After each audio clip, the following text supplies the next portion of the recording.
मित्रांनो, आपल्या भागामध्ये जे फळझाडं येत नाहीत किंवा जे फळपिकं आपल्या भागात होत नाहीत त्याबद्दल सर्वांनाच थोडंसं कुतूहल वाटतं. जसं की अननस झालं किंवा ड्रॅगन फ्रूट झालं. ड्रॅगन फ्रूट अलीकडे आपल्याकडे होते, पण सफरचंद झालं, काजू झालं, फणस झालं, या गोष्टी आपल्याकडे येत नाहीत. म्हणजे आपल्या भागात त्याची झाडे पण नाहीत आहे किंवा त्या प्रकारची पिके आपल्याकडं होत नाहीत. त्याच्यामुळे त्याबद्दल बऱ्याच जणांना कुतूहल असतं. तर अशीच आज 2 पिके आपण पाहणार आहोत. आपल्या बागेमध्ये सफरचंदाची पण 2 झाडे लावलेली आहेत, ते पण आज मी तुम्हाला दाखवणार आहे. आणि फणस पण आपल्या इथं आहे, काफा फणस. त्या फणसाचं झाड पण आपण दाखवणार आहे. आपण अन्ना आणि हार्मन 99 या 2 प्रकारची रोपे 2-2 रोपे नर्सरीतून आणली होती. तर यातली हार्मन 99 ही व्हरायटी आपल्याकडे सक्सेस झाली, म्हणजे झाडे चांगली झालेली आहेत. 1 वर्षाचं झाड आहे. आणि जी अन्ना व्हरायटीची झाडे होती ती काय आपली आलेली नाहीत, ती जळून गेलेली आहेत. तर चला मी तुम्हाला व्हिडिओमध्ये दाखवतो कशी झालीत आपली ॲपलची झाडं. हे सफरचंदाचं झाड आहे, हार्मन 99 व्हरायटी. आणि विशेष म्हणजे हे पूर्ण ऑर्गॅनिक आहे. ऑर्गॅनिक खते आणि ऑर्गॅनिक फवारणी, म्हणजे आपण याला फक्त ताकांड्याची फवारणी वापरलेली आहे. आणि आपण याला लेंडी खत घातलेलं आहे. इतर सरकारी खतांचा याला काय जास्त उपयोग केलेला नाही. तरी झाड एकदम निरोगी आहे, याच्यावर कसली कीड वगैरे काहीच नाही.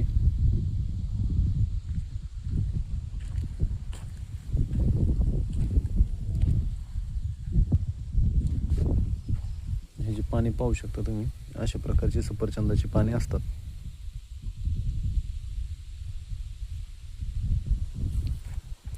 आणखी एक झाड पाहूया. या फळबागेमध्ये आपण आंबा, नारळ आणि त्याच्यामध्ये आंतरपीक म्हणून मिरचीचा प्लांटेशन केलेलं आहे.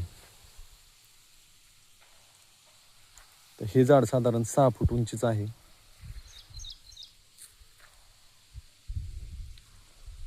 ही व्हरायटी पण हार्मन 99च आहे.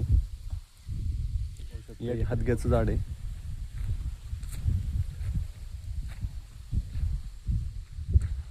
आणि हा आपला ऑर्गॅनिक भोपळा आहे, याच्यावरती कुठली फवारणी वगैरे काहीच नाही.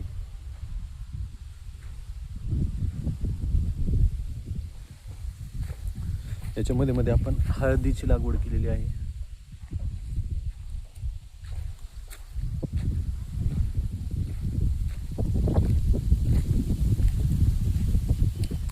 हे जे झाड दिसते हे ब्लॅक डायमंड आहे, पेरूचं झाड आहे.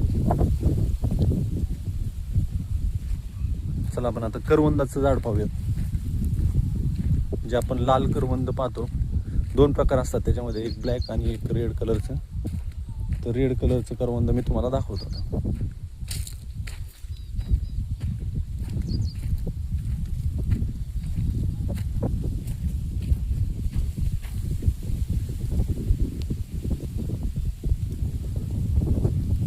हे करवंदाचं झाड आहे.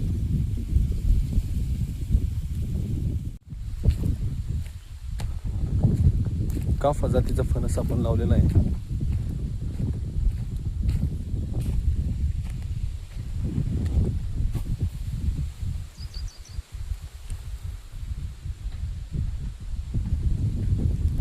फणसाचं झाड सुद्धा आता चांगल्या रीतीने ग्रोथ घेते. ऑर्गॅनिक वरती शेती करणं काही फारसं अवघड नाही.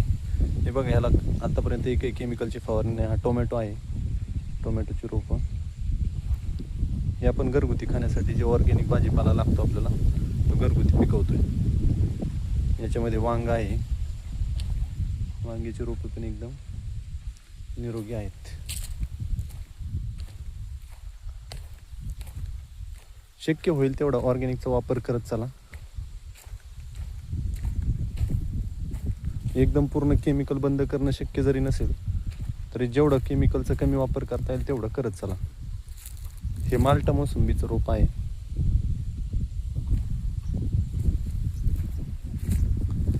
नारळाच्या आपण 6 व्हरायटी आपल्या प्लॉटमध्ये लावलेल्या आहेत. त्याच्यामध्ये टीडी, डीटी, त्याच्यानंतर कोलंबस, त्याच्यानंतर डीजे संपूर्ण, त्याच्यानंतर ऑरेंज डार्फ आणि green dwarf, Malaysian green dwarf, Malaysian orange dwarf.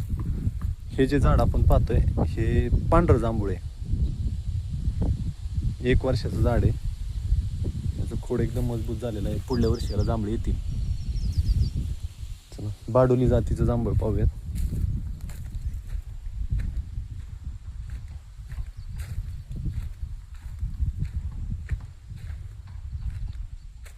हे बारडोली जांभूळ लावलेलं आहे आपण. हे पण 1 वर्षाचं झालेलं आहे. पुढच्या वर्षी याला पण फळे येतील. हे अंजिराचं रोप आहे. याला अंजीर सुद्धा लागलेले आहेत. एवढं छोटं झाड असून याला भरपूर अंजीर आहेत. आणखीन एक झाड आहे पण त्याला काय अंजीर आलेलं नाही. हे आंबे हळद आहे.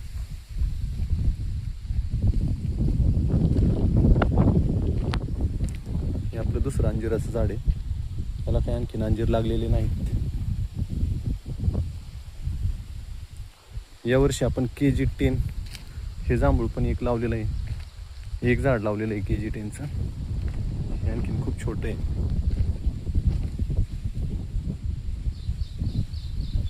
सीताफळाचं झाड, याचे 70% सीताफळ पाखरच खाऊन जातात.